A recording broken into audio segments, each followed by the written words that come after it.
ایک واقعہ کتابوں کے اندر لکھا ہوا ہے کہ ایک صاحب حج کو جانے کے لیے انہوں نے پیسوں کو جمع کیا اور بہت سارے پیسے انہوں نے جمع کیے.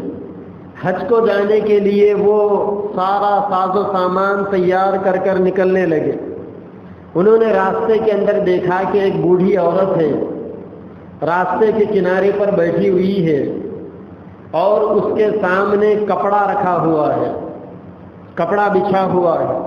اس کپڑے کے نیچے کوئی چیز چھپی ہوئی ہے اور یہ عورت نیچے سے اس چیز کو کاٹ رہی ہے.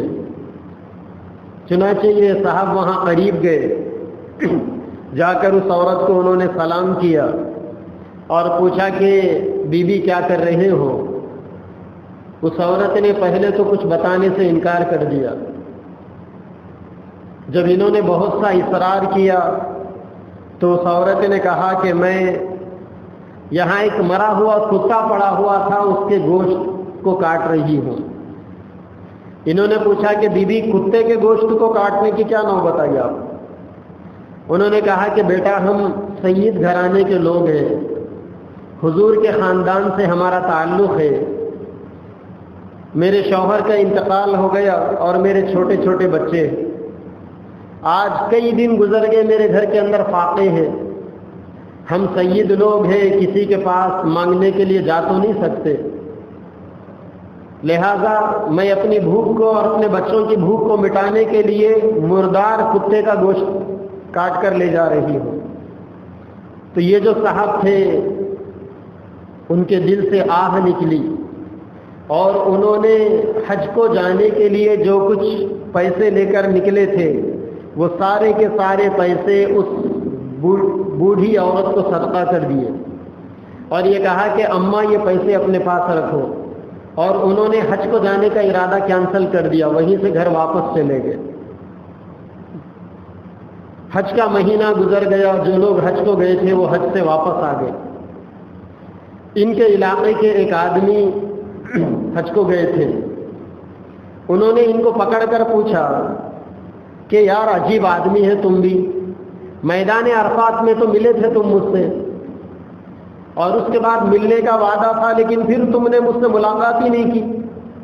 اب یہ پریشان ہو رہے ہیں کہ میں تو حج کو ہی نہیں گیا، اس کو کون مل گیا میدان عرفات میں. انہوں نے اپنے راز کو چھپائے رکھا، سامنے والے کی باتوں کے اوپر غور کرتے رہے. اس نے کہا کہ یاد ہے تم کو فلاں جگہ پہ ہم ملاقات کرے تھے، فلاں جگہ پہ ملے تھے، فلاں جگہ پہ ملے تھے اور فلاں جگہ ملنے کا تمہارا وعدہ تھا لیکن تم ملاقات نہیں کیے. اب یہ اندر ہی اندر سوچ رہے ہیں کہ میں تو حج کو ہی نہیں گیا اور یہ تو کہہ رہے ہیں کہ بار بار میری ان سے ملاقات ہوئی ہے، یہ کیا ماجرا ہے. رات کو جب سو گئے تو خواب کے اندر اللہ تعالیٰ نے ایک بزرگ کو بھیجا یا ایک فرشتے کو بھیجا.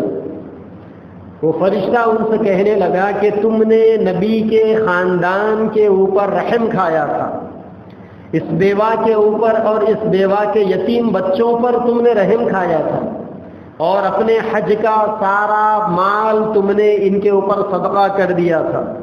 اللہ تعالیٰ کو تمہاری یہ ادا اتنی پسند آئی کہ اللہ تعالیٰ نے ایک فرشتے کو تمہاری شکل میں بنا کر تمہاری طرف سے حج کرنے کے لیے بھیج دیا تھا. یہ اگر جاتے تو پتہ نہیں ان کا حج قبول ہوتا یا نہیں ہوتا، پتہ نہیں حج کے اندر کیا غلطیاں کر بیٹھتے یا نہیں کرتے.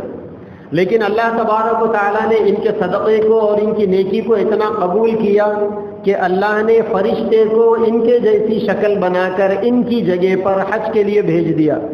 فرشتے نے ان کی طرف سے حج ادا کیا اور وہ ان کے نام اعمال کے اندر لکھا گیا. اور وہ جو پڑوسی تھا، وہ جو ان کے علاقے کا بستی کا آدمی تھا جو یہ کہہ رہا تھا کہ فلاں جگہ پر تمہاری میری ملاقات ہوئی تھی، دراصل وہ ان سے نہیں ہوئی تھی بلکہ ان کی شکل میں آنے والے فرشتے سے اس کی ملاقات ہوئی تھی. تو بن مٹھی مدد کرنے کا یہ بدلہ ہوتا ہے. آدمی بعض دفعہ اپنی کوشش سے اور اپنی ہمت سے، اپنی محنت سے اتنی نیکیاں نہیں کر سکتا جتنی نیکیاں بن مٹھی مدد کر دینے سے اللہ تبارک و تعالیٰ دیتے ہیں. ہمارا تو حال یہ ہے کہ ہم اس وقت تک خیرات نہیں کریں گے جب تک کہ سامنے والا ہمارے پاس ہاتھ نہیں پھیلاتا. جو لوگ عزت دار ہوتے ہیں وہ کسی کے سامنے ہاتھ نہیں پھیلاتے.